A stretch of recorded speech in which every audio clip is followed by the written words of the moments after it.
Coming up here on Chicago Bears Now, Mel Kiper's latest big board has dropped. So we're going to take a look at his top 5, top 10 prospects at a lot of key positions of need for the Chicago Bears and kind of examine them as potential Bears draft targets. Senior Bowl is this week.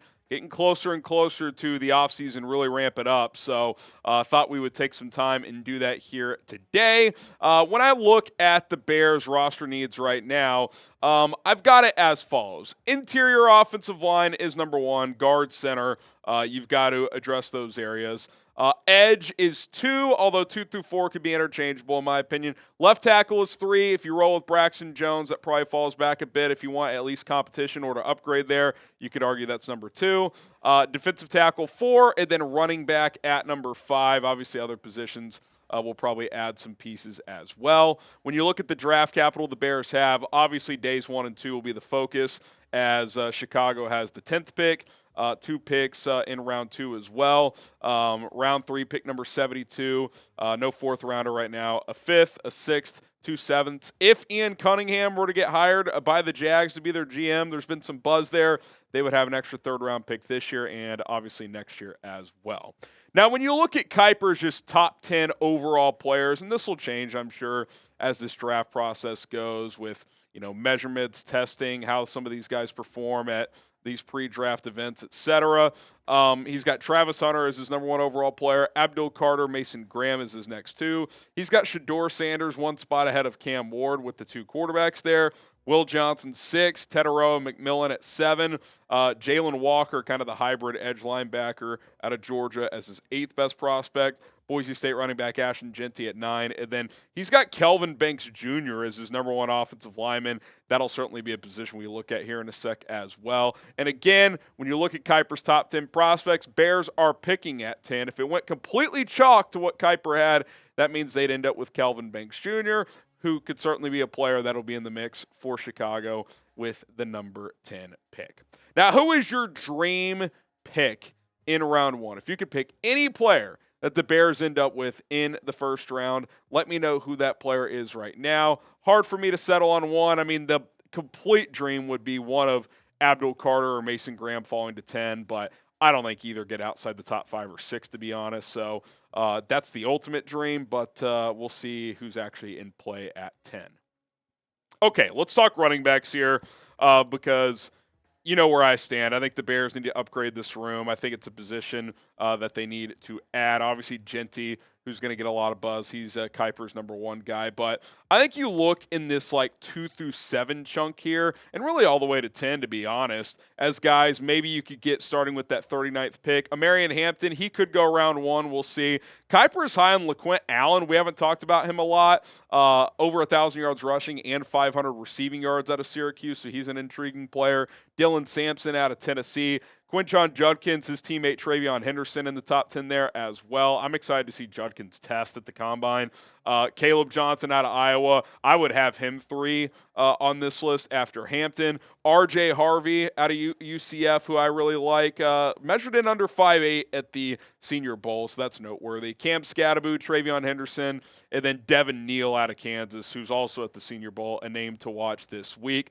I like DeAndre Swift. I think he's a good player. I don't think he's special. I don't think he has great vision, especially between the tackles. But I think as a part of a 1-2 punch that Ben Johnson had in Detroit with David Montgomery and Jahmyr Gibbs, I think he can be a part of that. You just need to get someone else in there to kind of, even if he's not leading that 1-2 punch, to join him, because I don't think Roschon Johnson's dynamic enough to be in that 1-2 punch, if I'm being completely honest. As I sit right now, I want the Bears to take a running back on day 2. Now, obviously, that depends on what they do in free agency, but you pick at 39, 41, 72, potentially another 3rd-round pick as well. I think you can get one of these running backs 2 through 12 even. There's guys in Kiper, not in Kiper's top 10 that I think are good players that you could get in that range. I'd like to get one of them to pair with DeAndre Swift. Okay, offensive tackle, his top 5 guys. Like I said, he's got Kelvin Banks at number 1, Will Campbell at number 2,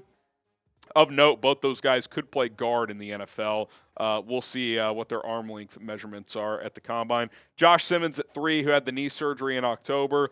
Josh Connerly, the Oregon Duck, at number 4, who's a fast riser, by the way. And then Ariante Ursary, who had a strong day at the Senior Bowl today as well. Could be a guy that ends up going in the first round or early day 2. So, again, that 39-41 picks, he could be in range for that. When you compare these top 4 guys, who I think are all going to be first-round picks unless there's something medical that pops up. Maybe Josh Simmons' knee is a problem. Maybe he dips. Who knows? Banks graded out the best. I think Campbell's the safest player because worst case, you slide him into guard, and I think he's very, very good there.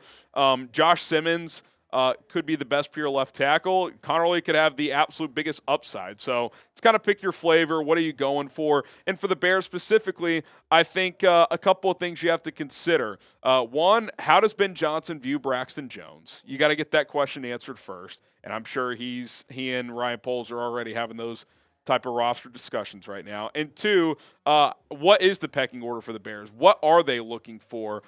Because obviously how you attack free agency is going to impact which of these players you like more. Like, I'll just throw a hypothetical out there. If you exit free agency with still having Braxton Jones at left tackle, which you will unless you trade him, but still an open guard spot, you could take a guy like Banks or Campbell and play them at left guard for a year and then kick them out to tackle next year if you let Braxton Jones walk. So all these things factor in together, and we'll have to wait and see how it plays out. Okay, interior offensive lineman for Kiper. Tyler Booker, we'll talk more about him in a second, is his top guy. Armand Mimbaugh out of Missouri is number 2. Donovan Jackson, who was a starting left guard for Ohio State for 2.5 years, played left tackle the last half of this year after Simmons got hurt. Played pretty damn well, too. So I'm curious to see how scouts view him. I think he's a great option on day 2. Jonah Savania out of Arizona, who played tackle in college, probably guard in the NFL. And then Dylan Fairchild, who played some center at Georgia as well. So keep an eye on him. Daniel Jeremiah, one of the best draft analysts in the game. In his first mock draft, he has the Bears selecting Tyler Booker at number 10. Now, I know a lot of people are like, really? Top 10 in the PFF simulator? He's like their 60th prospect. Well, 1, those simulators aren't completely updated. And 2, he reported/scouted, said people within the Alabama program told me he is the Will Anderson of the offensive line in terms of high character, really good player, leader of that group. And he's one of the higher floor players in this draft, as guards typically are. Like, it's hard for a guard who's expected to go round 1 or early day 2 to just completely flop. So, even if it's considered a safe pick, I remember once upon a time Zach Martin was a safe pick for the Cowboys, and they found a Hall of Famer at guard. If you get a really good player here at 10, I got no problem with it whatsoever because you have to protect your quarterback. Okay, we got more prospects to break down as we go through Mel Kiper's big board at some key positions. But first, I do want to tell you guys about our sponsor, Prize Picks. Daily fantasy made easy at prizepicks.com/CLNS. Use the code CLNS to get a $50 bonus when you play for just $5. And when you submit your first lineup, they're going to give you an additional $50 to play with. Over $1 billion in winnings handed out from Prize Picks since they launched. You should be a part of that as well. The way it works is simple. You set lineups of 2 or more players, regardless of sport, as long as it's 2 players on 2 or more different teams. And you pick more or less based on the stat projections Prize Picks offers. For example, passing yards, receiving yards, touchdowns, points in basketball, goals in soccer or hockey, fantasy score, tons of different things on the table. And for the big game, Patrick Mahomes, half a passing yard, you're getting a free pick there. If you just do a 2-player lineup, you're halfway home to a win. And if you want to get a little crazy with it, certain 6-player lineups, you can win up to 1,000 times your money on those lineups. Yes, you can turn $10 into $10,000. Get started today. Play. Get the $50 for free once you play for just $5 at prizepicks.com/CLNS. Use the code CLNS for that $50 once you play for $5. New customers only. And check out Prize Picks today. Links in the comments and in the description. Okay, I wanted to hit on a couple other offensive linemen that I think are intriguing. Gray Zabel apparently has had a fantastic day at the Senior Bowl. Was getting reps at center. So was Wyatt Millum. We could talk about these 2 guys for a second and come back here, Colin. These are 2 guys who played tackle mostly in college at North Dakota State and West Virginia. But their arm length just under 33 inches. That's typically the threshold teams look at to give a chance to play tackle. There's outliers like guys like Caleb McGarry and Rashawn Slater. It's not that they couldn't play tackle, but I think more likely they're going to play interior. And I like that they're getting reps at center this week, because if you told me right now, Gray Zabel, hey, he's going to play center, it's a guy who could sneak into the first round and certainly be in the Bears' range at 39 and 41, a position they have not had a long-term answer for a while. So keep an eye on him and Wyatt Millam this week. Cameron Williams, who has a ton of traits to tackle out of Texas, he's still pretty raw, has some technique issues, but if he'd be someone if you redshirted for a year basically and just coached him up by 2026, he could be awesome. Now, I'm looking for starters now, so that doesn't really, tickle my fancy, if you will. Marcus Simba out of Purdue, another guard tackle hybrid. People are pretty high on him. And then Tate Ratledge, safer player, lower ceiling. You were probably talking more like third, fourth round for him, the guard out of Georgia. Could start in a pinch, probably a backup at first, but just a few other names to keep an eye on. Okay, let's go to the defensive line. Edge here. Kiper splits up defensive ends and outside linebackers because he's a boomer. So I kind of combined his list, so this may not be literally the order he has it in, but I did the best I could here. Abdul Carter, obviously. I mean, if he somehow fell to 10, that's an automatic trigger pull for me. Michael Williams, I think he's the type of defensive end that Dennis Allen could like. He's 6'5", 255, 260. He's big and long, so keep an eye on him. Mike Green out of Marshall isn't going to have the measurables necessarily, but he's very fundamentally sound. He's having a good Senior Bowl so far. Shamar Stewart, he's the one, right, Colin, who got banged up. He's got the foot issue, the stress fracture that didn't fully recover. Rappaport had a note on that today, so keep an eye on that. Nick Scorton, his teammate as well. James Pierce Jr., who entered this season as a potential top 5 pick. He's dipped a little bit, but he'd be an interesting trade back guy potentially from the number 10 pick. Landon Jackson, measurables, big, strong, athletic. JT Tuimoloau as well. He just jumps off the screen. I thought his playoff run was incredible.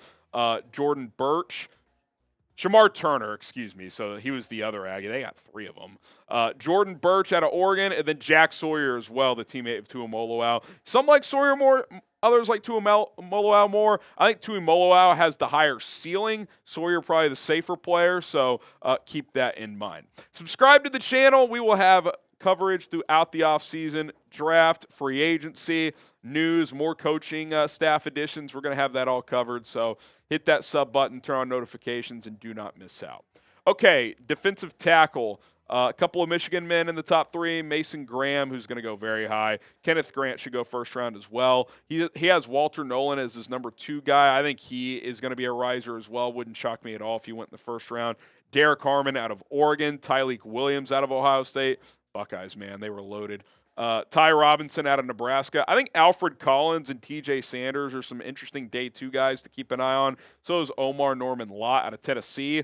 And Deion Walker, I think, is one of the more polarizing prospects in this draft because he's 6'7", 340 pounds, but he doesn't play with great pad level and he doesn't have great technique. But if you get him with a really good defensive line coach, I think you can't teach those traits, being that big and that powerful. So if he can improve some of the little things, he could just be an absolute force at that, nose tackle spot. And he's also pretty springy for that size. So edge, defensive tackle, it's a loaded defensive line draft. Quite frankly, it's a pretty good trenches draft. There's not like the, there's not a Joe Alt on the offensive side, but there's 8 to 12 players that I think could start immediately on offensive lines. And for the Bears, you got to get at least one of those guys, right? You're probably going to get 1 or 2 in free agency. You need to get at least 1 in the draft. So, it's all about piecing the puzzle together, right? That's Ben Johnson and Ryan Pohl's job and, the rest of the staff. So going to be interesting to see how it all plays out. What say you? What is the Bears' biggest roster need? If you had to pick one, let us know in the comment section below. What is the Bears' biggest roster need? And if you want to continue the conversation, we can do so on social media at Instagram NFL on Twitter. Same handle on Instagram, by the way, as well. We will be back tomorrow unless there's breaking news tonight. We'll jump back in tonight. But if not, tomorrow, more Bears coverage for you. Bear down.